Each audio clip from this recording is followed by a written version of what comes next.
우리 성경의 구약 성경의 에스겔 47장에 보면 에스겔이 어느 날 하나님께서 주신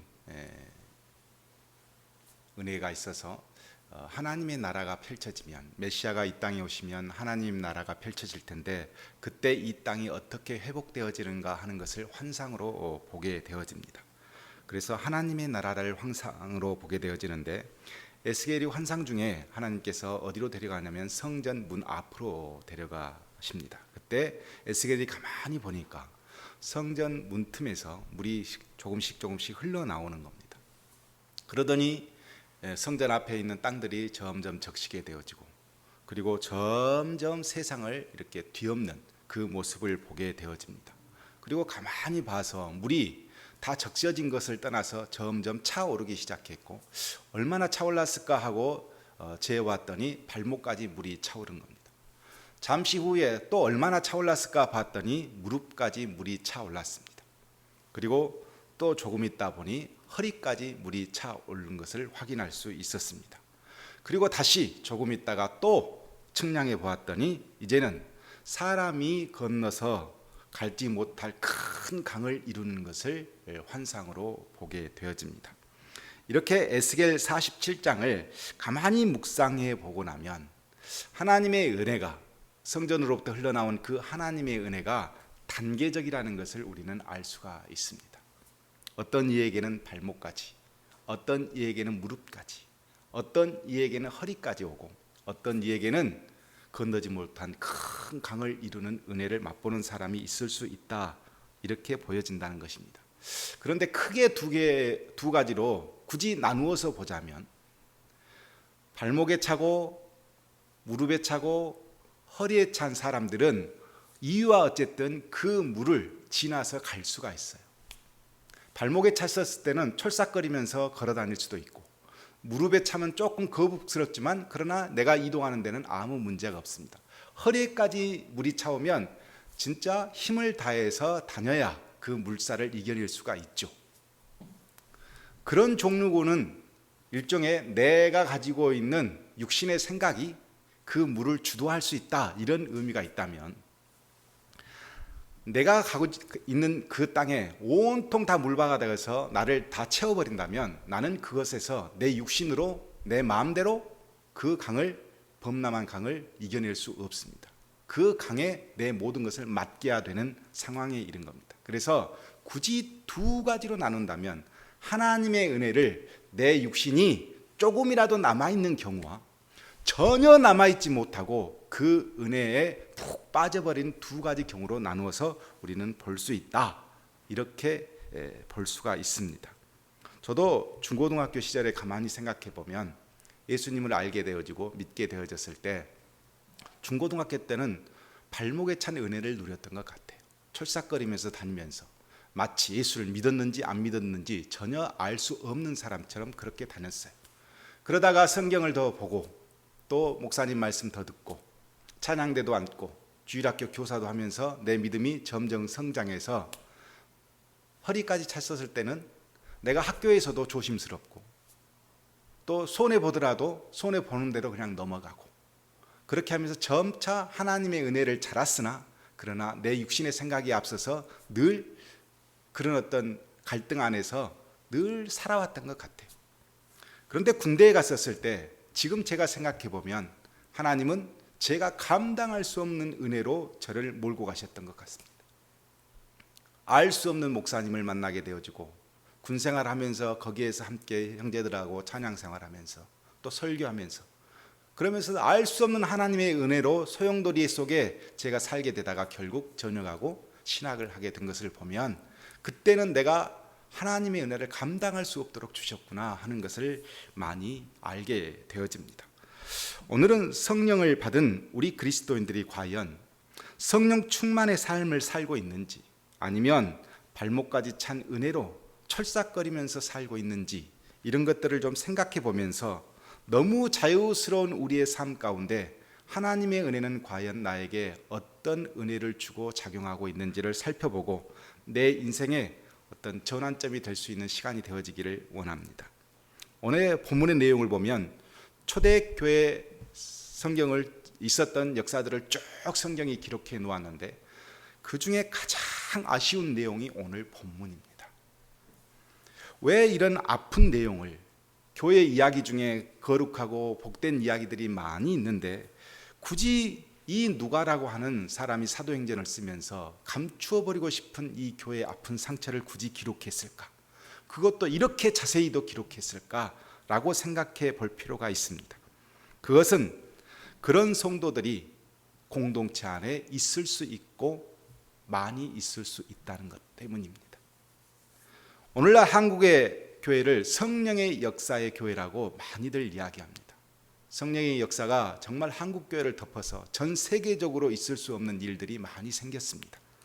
그럼에도 불구하고 아나니아 이 부부의 모습을 통해서 우리가 보아야 할 것은 그럼에도 불구하고 누가의 경고가 우리 안에 있다, 이렇게 생각하고 오늘 본문의 말씀을 보면 저와 여러분이 많이 은혜가 될 것이라고 생각이 되어집니다. 본문 앞 사도행전 1장에 보면 예수님께서 부활하시고 승천하셨습니다. 그리고 약속하신 성령이 마가의 다락방에서 120명이 모여서 기도하고 있었을 때 그때 임재하셨습니다. 이때 성령의 임재로 인해서 두 가지 현상이 벌어졌는데, 하나는 회개 운동이 막 벌어지면서 적극적인 사람들이 자기의 죄를 통회하는 겁니다.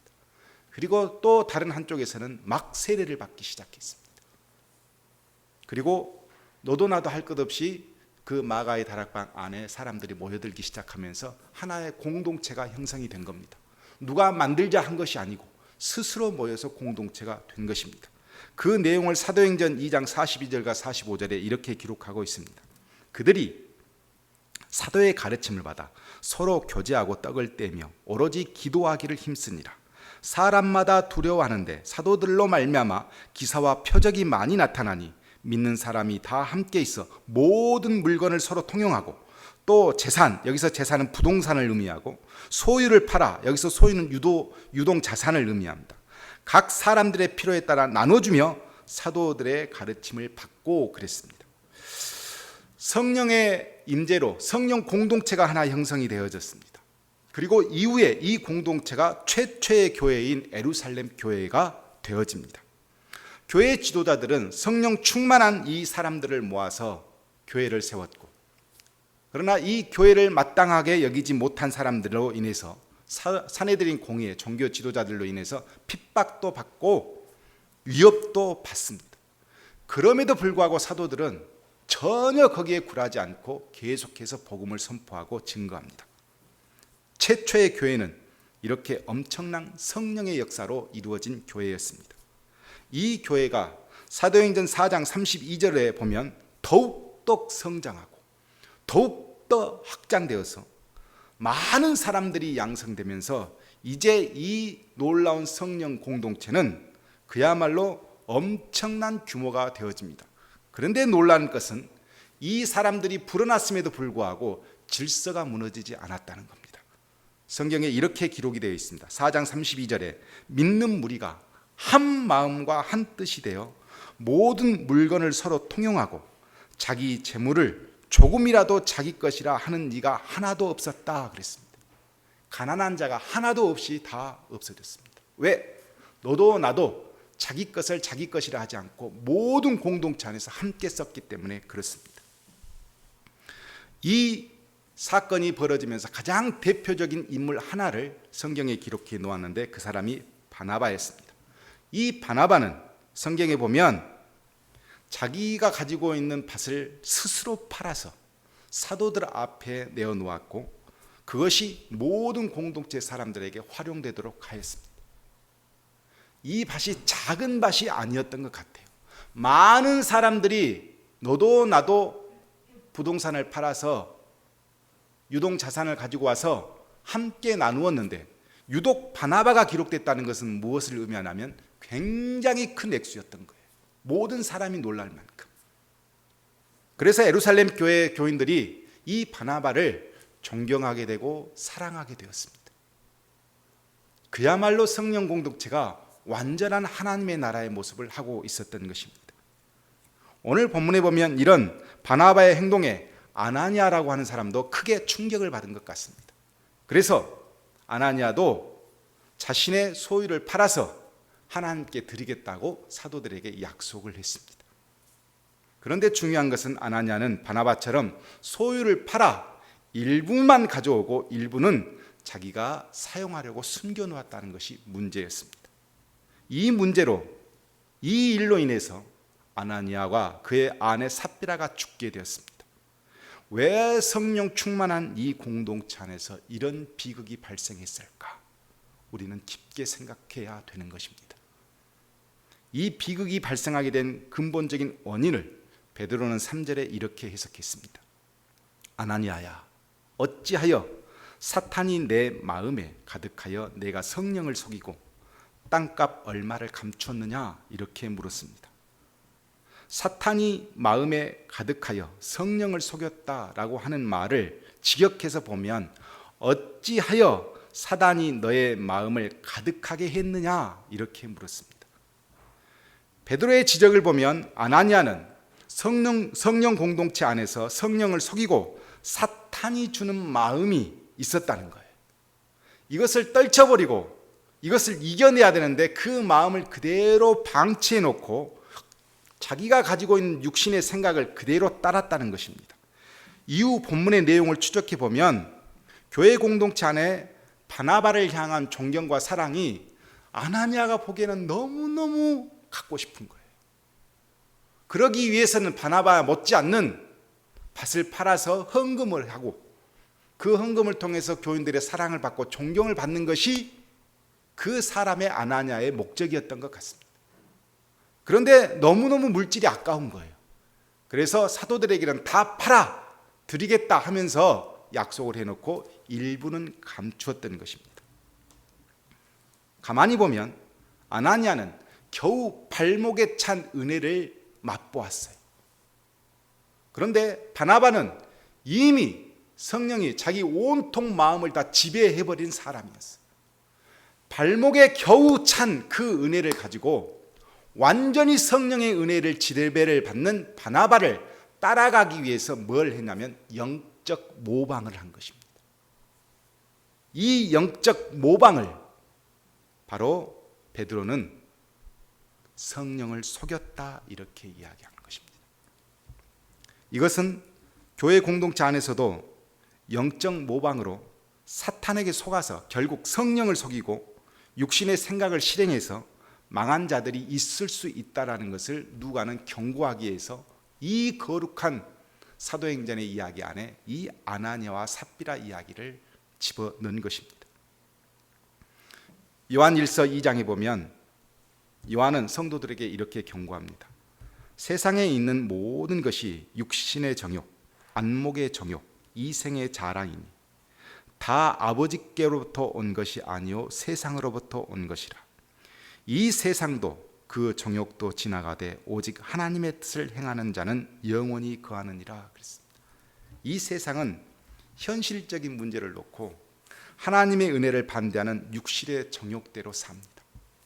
이 세상은 본질적인 문제에서 성령을 거부하고 안목의 정욕을 쫓도록 그렇게 유도합니다. 이 세상은 인생의 목적을 놓고 예수님의 복음을 거부하고 이생의 자랑을 목적으로 두도록 그렇게 펼쳐 놓습니다. 이것을 그리스도인들이 거부하지 못하면 아나니아처럼 영적 모방으로 성령 공동체 안에서 열심히 사는 것처럼 살다가 사탄이 주는 마음을 덜컥 잡아서 육신의 생각대로 행하다가 결국 망한다는 것입니다. 하나님의 절대적인 보호 아래에 있던 아담과 하와가 마귀의 유혹을 받습니다. 마귀의 유혹을 받을 때 3장 6절에 보면 창세기 3장 6절에 이렇게 기록이 되어 있습니다. 그 나무를 본즉 먹음직도 하고 보암직도 하고 지혜롭게 할 만큼 탐스럽기도 한 나무인지라 그렇게 기록이 되어 있습니다. 먹음직스럽다는 것은 육신의 정욕을 의미합니다. 먹음직스럽다. 보암직도 하다.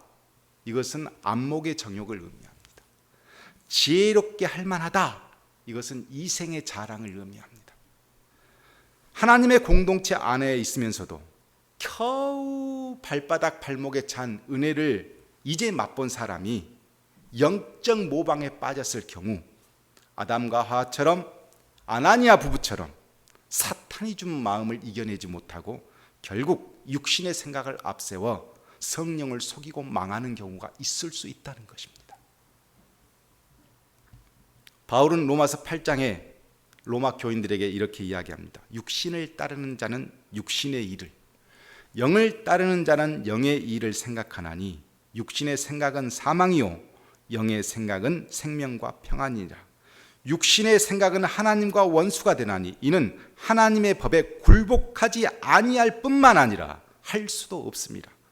육신에 있는 자들은 하나님을 기쁘시게 할 수 없느니라 그랬습니다. 아나니아는 육신에 있는 사람이었고 육신의 생각으로 가득 찬 사람이었습니다. 절대 어떤 행동으로든 하나님을 기쁘시게 할 수 없습니다. 우리는 알아야 됩니다. 성령 공동체 안에서 영적 모방으로는 절대 하나님을 기쁘시게 할 수 없습니다. 문제는 이렇게 성령을 속이는 것으로 끝나지 않았다는 것입니다. 4절에 베드로는 이렇게 선포합니다. 어찌하여 이 일로 내 마음에 두었느냐? 사람에게 거짓말하는 것이 아니요 하나님께로다 그랬습니다. 9절에서 삽비라에게는 너희가 어찌하여 꾀하여 주의 영을 시험하느냐 그랬습니다. 사탄의 마음이 가득하여 사람을 속이는 것이 아니고 하나님을 속이게 하였고, 이 하나님을 속이게 하는 것은 결과적으로 무엇을 의미하면 주의 영을 시험하는 죄를 범하게 되는 것입니다. 이 땅에 많은 사람들이 이 육신의 생각으로 결국은 하나님께 거짓말하고 결국은 주의 영을 시험하는 그런 성도들이 많이 있습니다. 주의 영을 시험한다는 것이 무엇을 의미할까? 찾아보면 출애굽기 17장에 성경에 나와 있습니다. 이스라엘 백성들이 르비딤에서 마실 물이 없는 거예요. 그래서 죽을 지경입니다. 그래서 제일 하는 것이 모세에게 막 비방을 하기 시작하고, 우리가 죽을 데가 없어서 여기까지 왔느냐 라고 말하면서 하는 말들이, 차라리 우리가 돌아가자, 그러면서 하나님의 약속을 전혀 믿지 않습니다. 전능하신 하나님이 지금까지 이끌어 놓으신 그 모든 것들을 다 부인해 버리는 것입니다. 이때 나온 말이 주를 시험하지 말라. 시험한다는 것은 결국 무엇을 의미하냐면 전능하신 하나님의 약속을 믿지 않는 겁니다. 두 번째, 성경에 보면 사탄이 예수님을 시험할 때 거룩한 성 위에 올려놓고 뛰어내려보라 이렇게 예수님 시험했습니다. 그때 예수님께서 하신 말씀이 주 너의 하나님을 시험하지 말라라고 하십니다. 하나님의 영을 시험한다는 것은 결국 무엇을 의미하냐면 적극적으로 사탄이 나에게 주는 것에 동조하고 협력하는 것을 의미합니다. 사탄이 준 육신의 생각이 영적 모방을 낳게 하고, 이 영적 모방이 결국은 성령을 속이게 되고, 성령을 속이면서 하나님을 시험하게 되어 결국 거룩한 공동체 안에서 추방당하는 그런 일을 경험하게 되는 것입니다. 예수님께서 마태복음 12장 31절과 32절에 이렇게 말씀하십니다. 내가 진실로 너희에게 이르노니 사람에 대한 모든 죄와 모독은 사하심을 얻되 성령을 모독하는 것은 사하심을 얻지 못하겠고, 또 누구든지 말로 인자를 거역하면 사하심을 얻되 누구든지 말로 성령을 거역하면 이 세상과 오는 세상에서도 사하심을 얻지 못하리라. 성령을 모독하는 것, 성령을 거역하는 것, 성령이 우리에게 역사하고 있는데 나는 그 현장에서 사탄이 주는 육신의 생각을 계속 따라가고, 사탄이 주는 육신의 생각을 계속 협력하고 함께 한다면 그것은 성령을 속이는 것이고 거역하는 것이고 모독하는 것입니다. 성령의 역사는 은혜의 문지방에서부터 흘러나와서 모든 땅을 다 적셔줍니다. 그 은혜를 누리는 그리스도인들이 아나니아 부부처럼 영적 모방만 하고 앉아있다면 그것은 헛된 믿음 생활을 하고 있는 것입니다. 말씀을 마치겠습니다. 요한복음 15장에서 예수님께서 이렇게 말씀하십니다. 내 안에 거해라. 나도 너희 안에 거하리라. 가지가 포도나무에 붙어 있지 아니하면 스스로 열매를 맺을 수 없음과 같이 너희도 내 안에 있지 아니하면 그러하리라. 나는 포도나무요 너희는 가지라. 그가 내 안에 내가 그 안에 거하면 사람이 많은 열매를 맺나니 나를 떠나서는 너희가 아무것도 할 수 없습니다.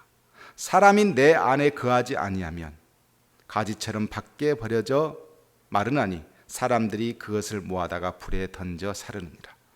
너희가 내 안에 거하고 내 말이 너희 안에 거하면 무엇이든지 원하는 대로 구하라. 그리하면 이루리라 그랬습니다. 교회 공동체 안에는 두 종류의 성도가 있을 수 있습니다. 예수님이 우리 안에 거하고 나도 예수님 안에 거하는 그야말로 교통이 아주 자유로운 교회가 있고 성도가 있습니다. 그랬을 때는 많은 영적인 열매들이 거기에서 자라나게 돼요. 그리고 굉장히 순조롭습니다. 아름답습니다. 내 것을 내 것이라, 네 것을 내 것이라 말하는 사람이 없습니다. 그것은 주님이 내 안에, 내가 주님 안에, 주님이 우리 교회 안에, 교회가 주님의 교회, 주님 안에 있으면 아무 문제가 없이 다 이루어질 일들입니다. 중요한 건 이런 교회가 있고 이런 성도가 있는가 하면 다른 성도도 있어요. 주님은 내 안에 있는데 내가 주님 안에 없어요. 주님은 우리 교회 안에 있는데 교회가 주님 안에 있지 않아요. 그렇게 되어지면 어떻게 되냐면 그것이 썩습니다. 마른 가지가 돼서 열매를 맺을 수가 없게 되어지고 결국 열매를 맺을 수 없으니 그 나무는 가지치기를 당해서 밖에 버려져서 불에 태워질 수밖에 없는 존재가 된다는 것입니다. 다시 에스겔 47장. 하나님의 성전 문틈에서 하나님의 생명수가 흘러나와서 온 땅을 다 적십니다. 발목을 적시고 무릎을 적시고 허리를 적셔서 결국 큰 강을 이루었습니다. 큰 강을 이루어서 어디까지 큰 강을 이루었냐면 소금바다를 이루고 있는 사해까지 이 물이 흘러 들어갑니다. 사해는 생명체가 없어요. 다 죽었어요. 소금물이니까. 그런데 이 사해바다가 완전히 치료가 돼서 거기에 고기가 살고 그 주위에 있는 나무들이 다 살아나게 됩니다. 이것을 에스겔이 본 거예요. 그런데 유독 치유되지 않는 곳이 있었습니다. 에스겔 47장 11절에 이렇게 성경에 기록이 되어 있습니다. 그 진벌과 갯벌은 되살아나지 못하고 소금 땅이 될 것이며 그랬습니다. 진벌은 진흙 수렁을 말하고 갯벌은 물 웅덩이를 말합니다. 이 사해바다가 물이 막 들어오면 넘칩니다. 넘쳐갖고 소금물이 그 주위로 퍼져요. 퍼지면 웅덩이가 있고 진흙밭이 있어요. 거기에 다시 사해물이 줄어들면 나머지 것들은 다 없어지는데 이 물 웅덩이와 진흙벌에서는 소금기가 그대로 남아있는 거예요. 거기에는 생명체가 자라나지 않아요. 결국은 이것을 소금으로 만드는 거죠. 그런데 이것을 영적인 의미로 보았다는 겁니다. 뭐냐면 거기에는 고인물이 있었어요. 소금, 죽은 생명의 고인물, 소금물이 거기에 있었던 겁니다. 거기에는 치료되지 않는다. 생명이 자라지 않는다. 이 고인물이 뭘까? 바로 우리 육신 안에 있는 육신의 생각. 절대 버려지지 않는 이 육신을 지배하고 있는 사탄이 주는 생각. 그 고인물을 가지고 있는 곳은 생명이 자라날 수가 없습니다. 열매가 자라나지 않습니다. 성도들에게 성령 충만이 아닌 육신의 고인물이 웅덩이가 되고 수렁이 되어 있으면 구원의 기쁨을 누리지 못하게 됩니다. 우리는 성령의 은혜가 지금 내 발목에 와 있는지, 아니면 내 무릎까지 와 있는지, 아니면 내 허리에 와 있는지를 구분해야 합니다. 여기까지는 내가 내 육신을 써서 이 성령의 은혜를 무시하고 살 수가 있어요. 지나갈 수 있습니다. 그러나 성령이 완전히 나를 지배해버리면, 통째로 나를 삼켜버리면, 그 강을 이루어버리면 우리는 그 강물에서 헤엄치게 되는 겁니다.